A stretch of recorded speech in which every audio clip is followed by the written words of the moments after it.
So this video, we'll just look at the 3 packet tracers in chapter 4, kind of a quick look at them and give you an idea what you should be picking out of them, or if you can't run them, be able to see some of the stuff that it's capable of doing.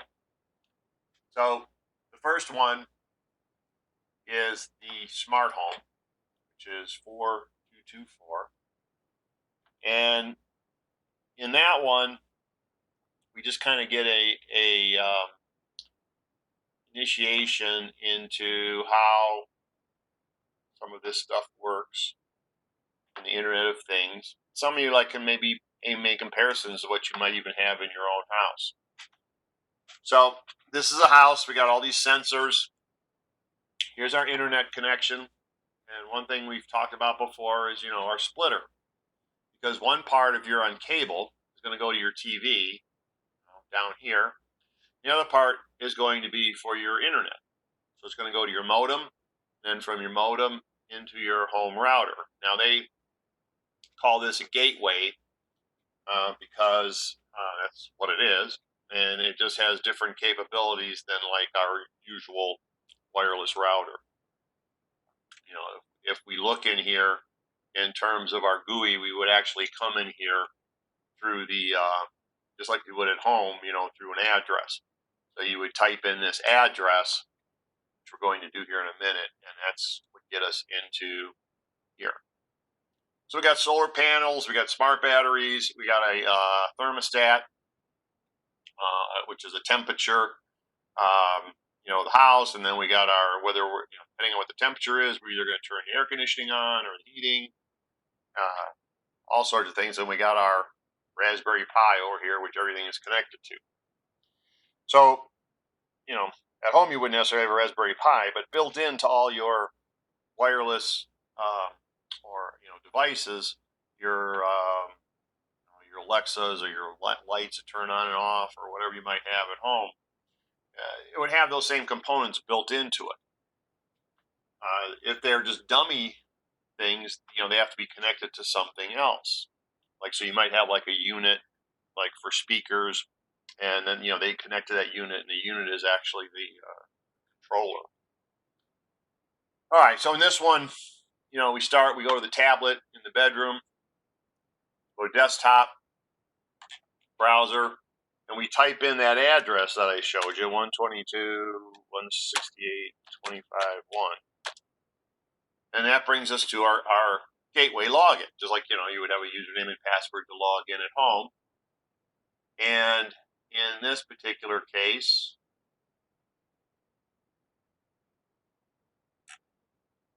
they want us to use admin.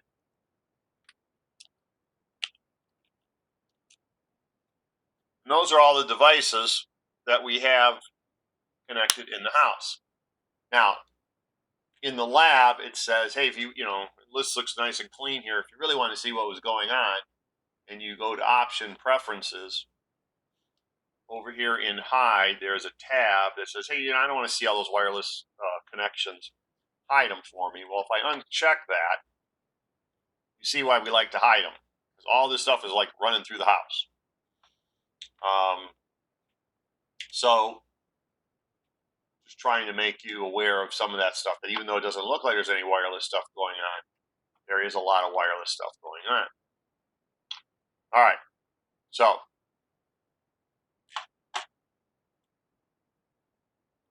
back to our browser, which seem to have lost here.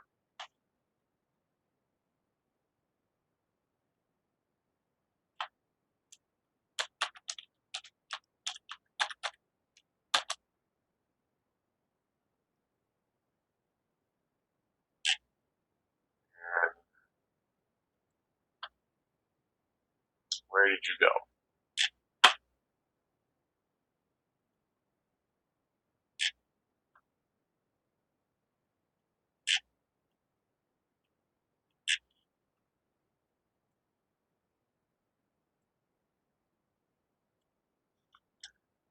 All right, let's give this one more try.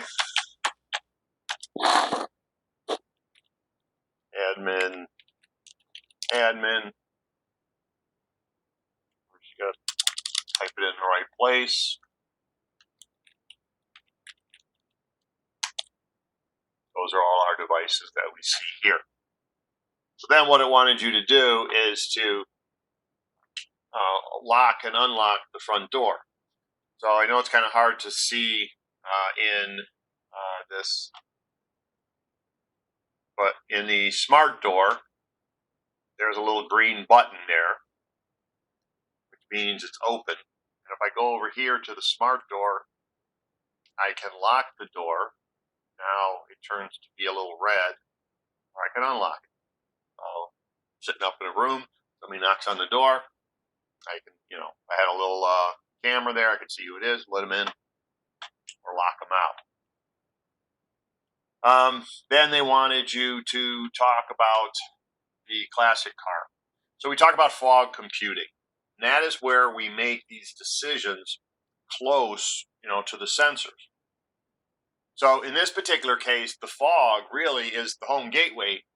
It's the LAN network. Because what I'm going to do is start this classic car in the garage, and that's going to, potentially, when carbon monoxide, kill everybody in the house. So I have a sensor there that says, hey, start sensing this, open up the windows, open up the garage door. And I don't want that to have to go to the cloud, and then come back. I want it done in the fog. Now, later on, I might update some of that stuff. But in this particular case, as opposed to some of the other packet traces we're going to look at later, this is our fog. This is our controller right here. So what's going to happen is I'm going to start the car, hold down the Alt key, click on the car, and the CO2 levels are going to start rising. And when they get to a certain level, you notice the door opened, garage door opened, and my family is safe. So the garage door is now open. The window, the smart window, is now open. The door, is open and, of course, unlocked. All because of the sensor, in the garage that was looking for carbon monoxide. So if I turn the car off, oops, not what I want to do. If I turn the car off,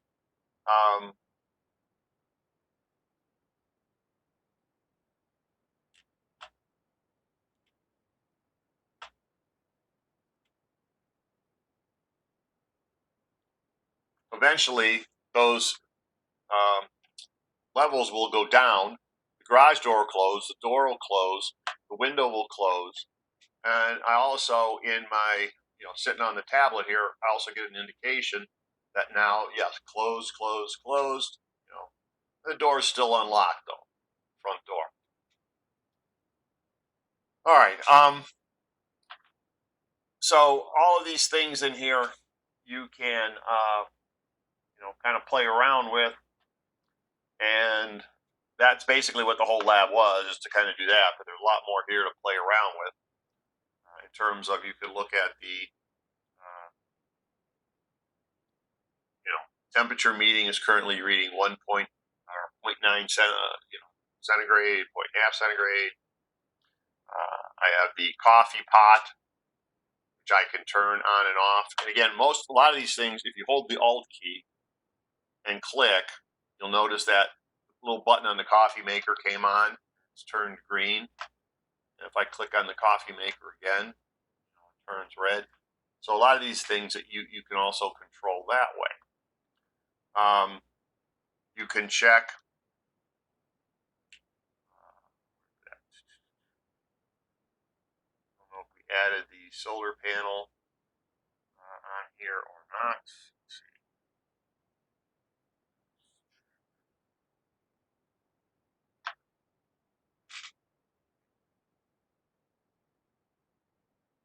All right. I think it's in here. I don't see it right off the bat, but if you wanted to add with that and just play around with this, you got a smart alarm over here. We also got a smartphone, and if I wanted to from the smartphone, I could go to web browser,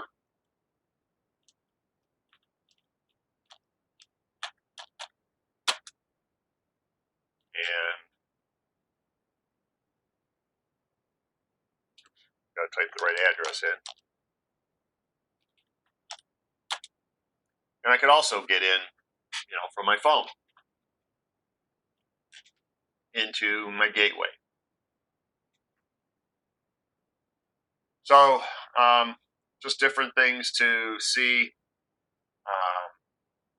in this lab, play around with, see if you can make it do other things. There's also this conditions where you can actually add like specific conditions, like some of the things, like for example, you might have a thermostat at home that senses that you're away and then sets the temperature. In this case, and those are all just part of programming, if thens, and different things that you want to, what conditions you want to set. So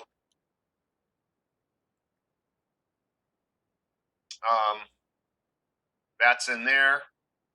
The other thing that's kind of cool with these is the environment.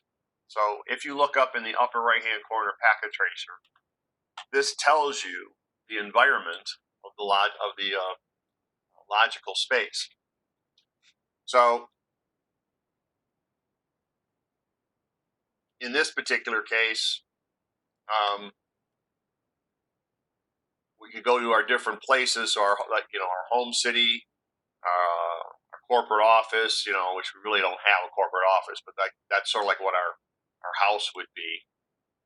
Conditions in the main wiring closet, those are all kind of like based in here, which is all the devices that are set up there. But I'll show you in the factory one how you can play around with some of those different variables. All right, so that's the first packet tracer. Second packet tracer is probably the most important one, and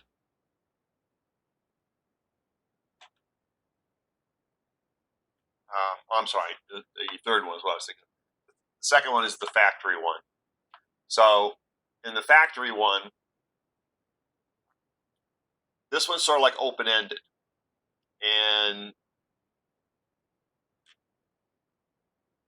what's kind of neat about it is really the layout of things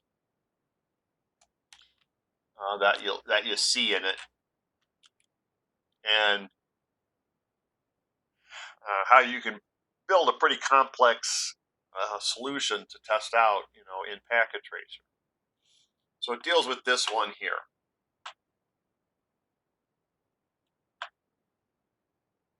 And similar to if you remember the Euclid High School thing that I try to show you from time to time, where we had the different school buildings and all that.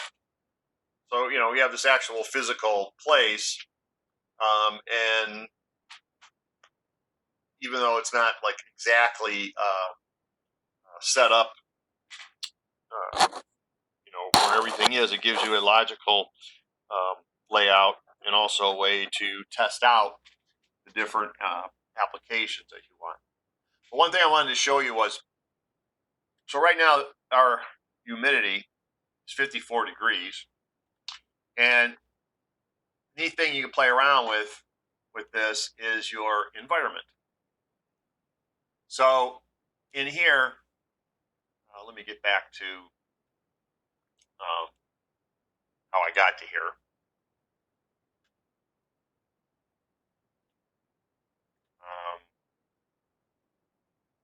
Looking for the hide button. The button here says hide.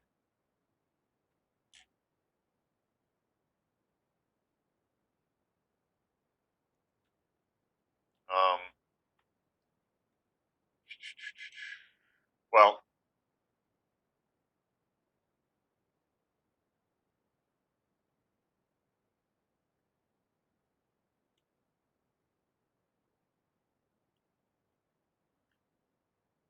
when you're in the different environment. This, for example, right now I have sunlight and ambient temperature, and I'll show you in a minute how to get there.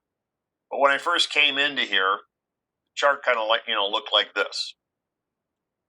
In other words, the ambient temperature at noon was the highest because the sunlight was the highest. As the sunlight went down, the temperature went down.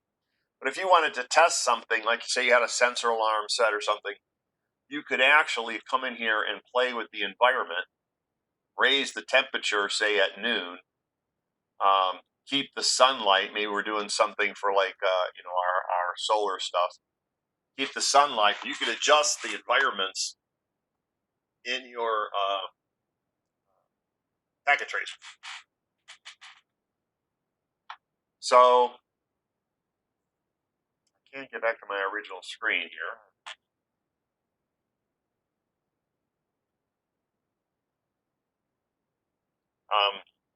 But anyway, if you click on that, then it'll give you like a list of things down here. If I click on methane, it'll give me a thing for the methane. There's the height chart. That's what I was looking for. And so say, for example, wind. I wanted to change the speed of the wind. But right now, the speed of the wind is, flat. So if I wanted to, there's the speed of the wind picking up. If I wanted to edit that, I can come in here and see, why don't I have wind? Oh, I can turn off sunlight. I can turn off temperature. And I have to look for it. I don't know. I can't find the wind. But let's say I wanted to make it rain. Well, I can make it rain at noon. I can make it rain at 7 o'clock. I can increase the amount of rain. Come on, rain. Increase. I can increase the amount of rain until you have to build an ark. Oh man, that just really went off the chart.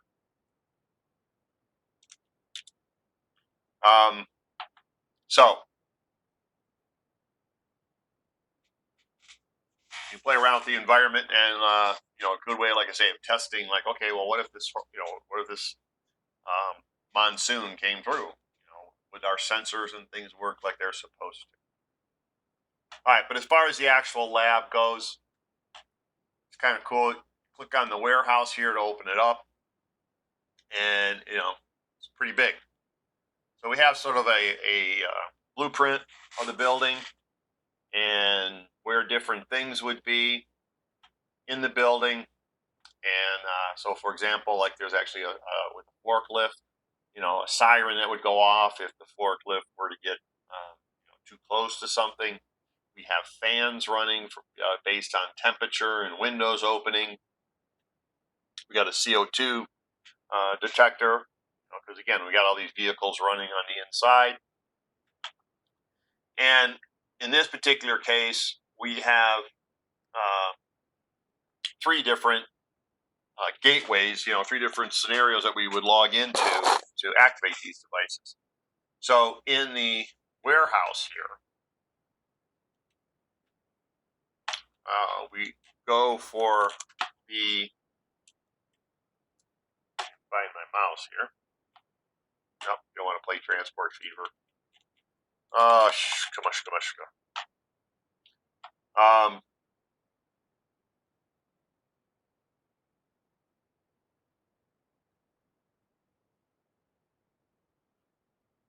So in the factory, I go a PC in the warehouse. So any of the PCs in the warehouse, go to desktop, and I'm going to type in web server. So this is why it's nice to have your own DNS sometimes. Put in, names that mean stuff to you. And this tells you a little bit about what the company does. And the reason why that's kind of important is this is very open-ended at the end. You can design your own thing in this factory if you want to play around with it. And, this kind of tells you how process sort of works.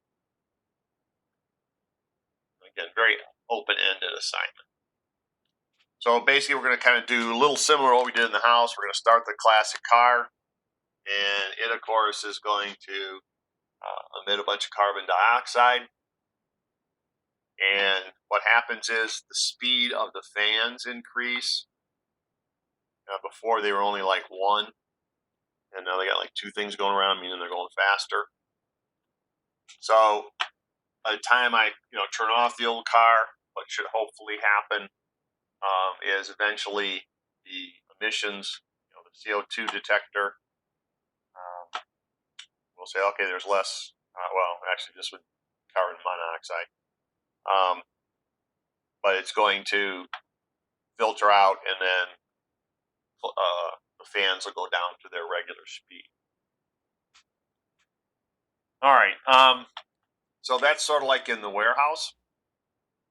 We have different devices in here that we play with, and how you can interact with them is through our gateway software. So over here in the left, on the right, there's back button, and I want to go to the factory. And here in the factory, again, we got a pretty big layout of how things work. Here's where all our clay is stored, and then it works through its way through till get to the packing. We got sensors all over the place, different kind of sensors, and fans and things like that. Again, any of these that you want to interact with, if they're interactable, hold the Alt key down and click on them. That'll, like, for example, turn the light on and off. I can turn the fan on different speeds. The top there. So any of these things, you can interact with. We've got our flex sensor down here. We've got our potentiometer down here for the conveyor speed. So it says go to the laptop browser, and this part right here is how we're going to interact with things in the factory. So we're going to type factory and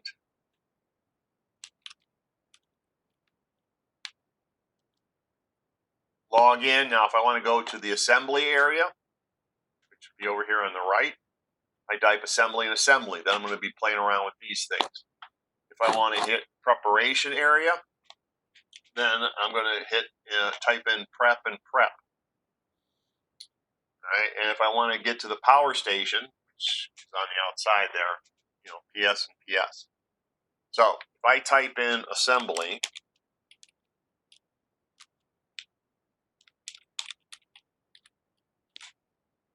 and sign in, these are all my devices that we see over here. If I wanted to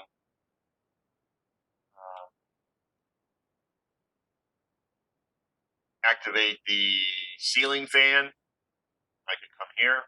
I could turn the ceiling fan on low. You look up here to the right. I can set it to high. Turn it off. I have speed warning, which is currently off, and that has to do with the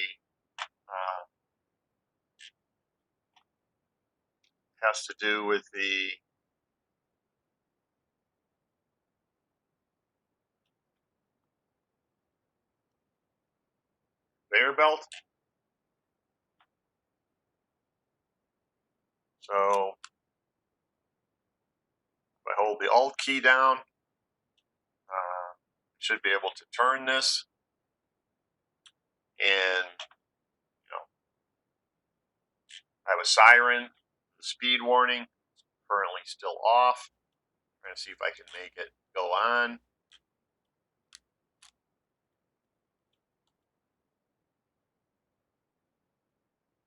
Increasing speed. Come on, speed. And I don't know. It seems to be coming on.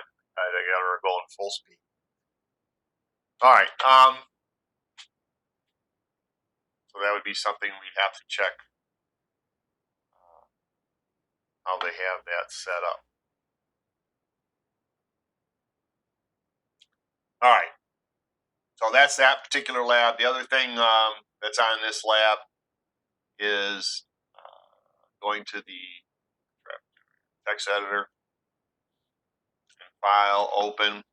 There's a file here that kind of gives you all of the addresses that you would need and all the way everything is kind of set up, different passwords, and even PCs are set to DHCP and the VLANs that they're on, and it's a pretty detailed setup. And even the routing protocols set up in the router. Somewhere in here I saw them. So a couple of things like with the humidifier, these are some of the things that are setting up our safety concerns, although our conveyor belt one doesn't seem to be worried about anything.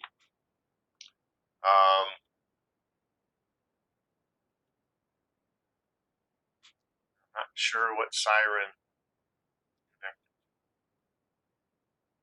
Oh, there's a speed warning siren.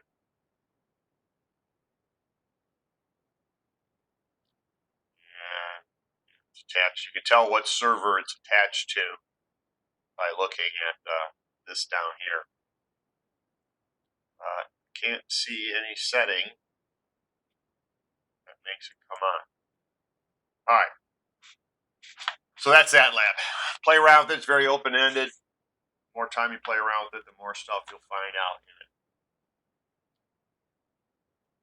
The last lab, I had trouble with the last lab, and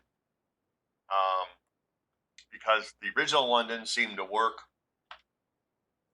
and that one securing the cloud services, but this is really probably the most important one to do.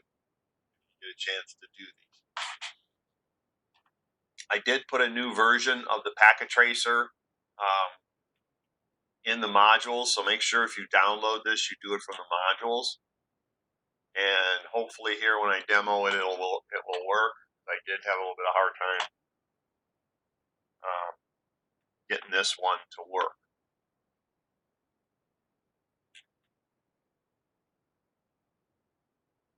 So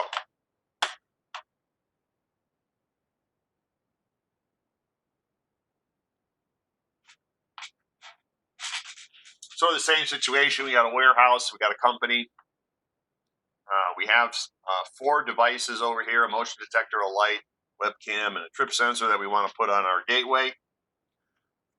All of these devices, however, just like when you put something on at home, they're going to go through the gateway. They're going to be registered over here at this server over here. So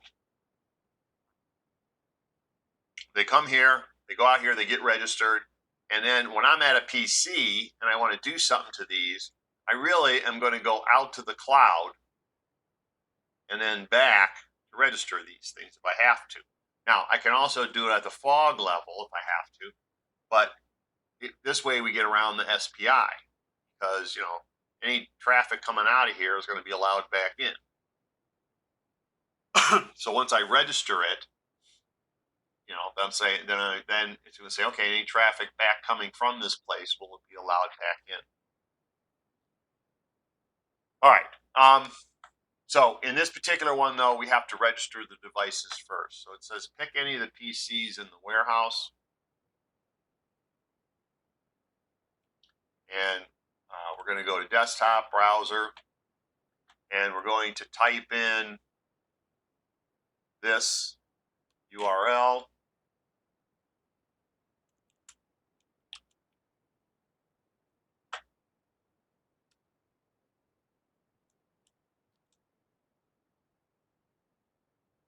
When we go there, we are actually at this server over here on the left. Now, the initial login, we're not going to worry about because we're going to create a new account or a new customer. We're going to go to sign up now. And I'm going to create a username. And, they say use the, capital letters, numbers, lowercase letters, all that. So I'm going to create that account. And that account is actually on this server over here. So if I go to this server and I go to services, IoT, there's the account that we just created. So I am now, registered with that account. Now, what I'm going to do is add these devices. So I got to send these devices over here to register them, and then that'll show up in their database. And then I'm connected to the database through the PC, and they should show up here. This is the part that I had a hard time getting to work. Because you're going to go to config. We're going to go to remote server. I'm going to type in that same URL. And then I have to say, well, what account? Well, the username account is Cisco 2012. And the password is Cisco 2012. I'm going to connect. And if it works, it should show up over here. This is the part that I had trouble getting to work. So it may take a little bit of time. May have to do it a few times. But there it is. So there's the motion detector. And it is currently, off. It's red. So I go to there and I register that. And then I'm going to do the same thing for the light. And I'm not going to necessarily do all these, but just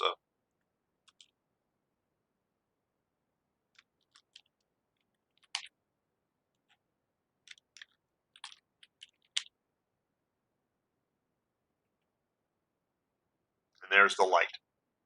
And of course, the light, I can put it off, I can dim it, I can put it on.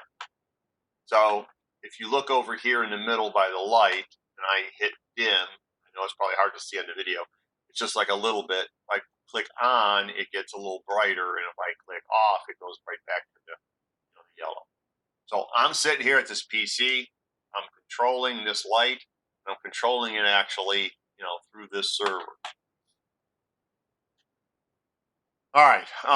So these are going to add some conditions. So this is what I was talking about, like, the programming part of it. So what we're going to do here is if the motion detector or the trip sensor is activated, right, we want the light to come on, the webcam turn on. So I'm going to go to conditions. All right, hit add, and we're going to have lights on 1.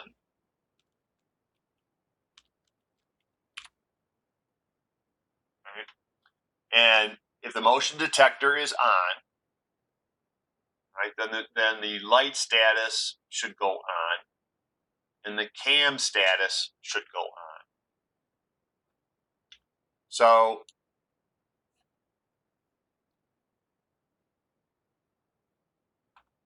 the directed light status should be on. I'm sorry. First, if the motion detention status is on, all right, if that's true, all right, then we want the light status to be on. All right, and the cam sensor should come on as well. And I'm sorry, I did this. Sorry, I don't want this down here. That goes in the other part.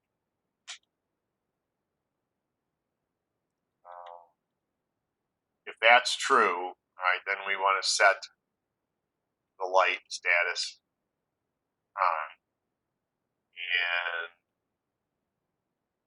I I can't get to the motion to the webcam because I don't have it registered. All right, but you get the idea. So you would down here, I would put the detector on, and then go from there. All right, so I'm going to save that condition, and let me get rid of that one. I'll be able to save it. All right, so that's my condition. So now if I come over here, and it's again going to be a little bit hard to see on a video, but if I hold the Alt key down and I go over the motion detector, you'll notice that the light on the motion detector activated and the light came on. So motion detector, light came on. Now, again, I would have to go and, physically, there's nothing, I didn't have anything set here where, it'll turn off. I could probably set something like that says, but if I said, hey, if the motion detector is not activated, the light should be off, it'll never come on unless I physically go over there and turn it on. So that's what this part is here. Kind of cool. And if you play around with it, kind of get a feel for the Internet of Things possibilities. All right, but then we have the network devices. So some of you might find this familiar. You're going to configure the router in the warehouse. And shouldn't be anything new, but it's a good review. And once we have that configured, we're going to set up access lists. What traffic is allowed to come in, what traffic is allowed to come out, so that somebody can't pretend, like they're the register server. All right. Then lastly, what we're going to do is to make sure that when we send stuff to this server, that it's only going to accept HTTPS and not, actually, I think we're doing this server over here and not accepting, so up here, I want to turn HTTP off, accept only HTTPS, so that now all communications between the company and then the web server that we have out on the internet, is secure. All right. So those are the packet tracers. They're kind of cool, and no reason why we can't try to do them. But good luck. And I will probably, since nobody's really kind of coming on or doing that much work, I'll probably post the lab for 3.14, one where we connect the Raspberry Pi and do the Postman stuff. So good luck. Probably not hear from you or see